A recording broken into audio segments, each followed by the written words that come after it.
Couch right after I got off work, and I went to sleep. And I knew I had work to do today as well. I knew I wanted to be here this morning. I had studied and do all these pieces, but I still wanted to go because I was invited, right? And I felt like I let the people down.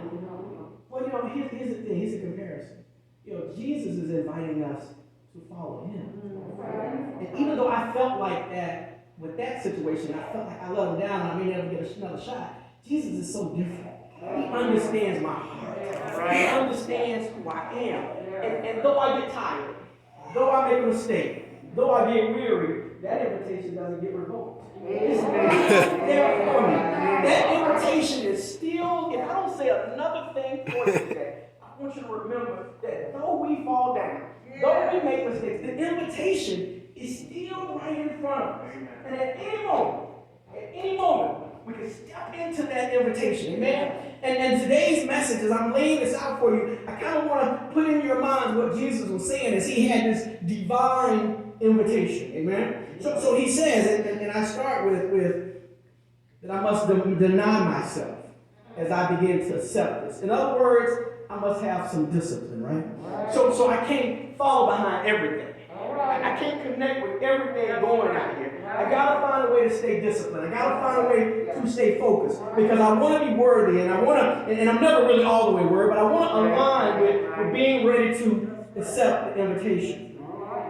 But I can't let people distract me, right? I can't let family, friends, loved ones, people I don't know, whoever throw anything in my way and I go after it.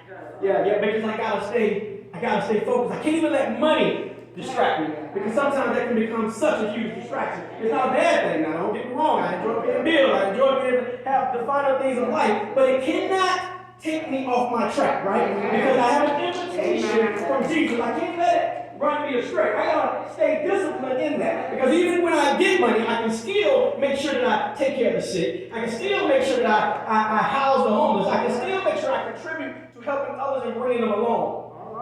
There's an invitation out here for all of us today. And you don't have to be perfect for that invitation, but you do have to learn how to begin to deny yourself. So some of the things that I see people partaking in, I can't find myself running behind it, right? So how do I do that? By coming out and hearing from the pastor, by connecting to other Christians, by connecting to the elders in the church, by connecting to people here that help me stay focused, people that have seen it, people that have done it, and sometimes just by being in the midst of fellow members. Who will say to you, hey, I don't know what you're doing, this looks like something going on. Come on. All of us need a little bump in the right direction, right? Because we all get caught up sometimes. Sometimes we don't see it, we so caught up in it. We're blinded by it. And that's when somebody from the church, it could be one of these kids, say, hey, I saw you the other night. You go, what are you saying? What do you mean? What do you see that, right? Hey, God can send a message to anybody, amen? God can remind you through anybody. But if you're not around the right people, you don't get that reminder, amen?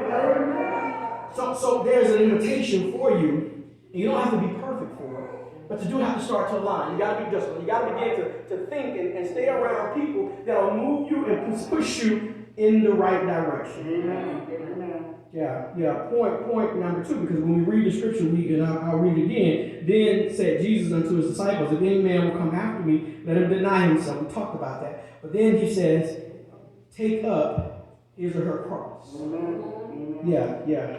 There is a burden to be borne by all of us. Being a Christian is not an easy task. If you decided to accept the invitation and you thought it was going to be easy, you're ready. It is not an easy task. It is not an easy task. The Bible teaches us that if any of us say that we are without sin, we are a liar and the truth is not in us. What it's saying to us is there are times when we all fall short. Those are our burdens, right? It could be a burden of mischief. It could be a burden of bad financial decisions. It could be a burden of you wrong some people in your family. It could be a burden of whatever. You pick the burden you have, but we got to carry that burden. See, it's something about Jesus when he was walking to the cross, and we're talking about when he was walking to Calvary, let me say it that way, he carried his cross, right? So the burdens that he carried as he walked, if you know anything about that walk, it wasn't an easy And you had people that was there kicking, spitting, whatever. So what makes us think that our walk is going to be easy? If it was hard on Jesus, the unblemished lamb, the one without sin, how is it going to be easy for me who's filled with sin? But how is that? It's going to be a heavy burden. They're going to be reminders. I call them, those people that won't let you be great, right? The ones that just want to remind you. I remember when you did such that was 25 years ago. You still, I almost forgot about it. It's going to be always on one way. You had a big head. I remember when you had on mine. Well, thank you for reminding me. But guess what? It's always the ones that said when you were sick and you needed such and such. Well, I ain't sick now, right? So it's always those reminding people. It always reminds you of what your burden is. And it seems like they always catch you right when things get good. My life started to look good and all of a sudden it's over. Oh man. Here we go. Somebody got to remind me of where I was. But you know what? That's what we tell them about Jesus. That's right. That's what we tell them. But you know what? I'm glad you remember that. But look at God now, though.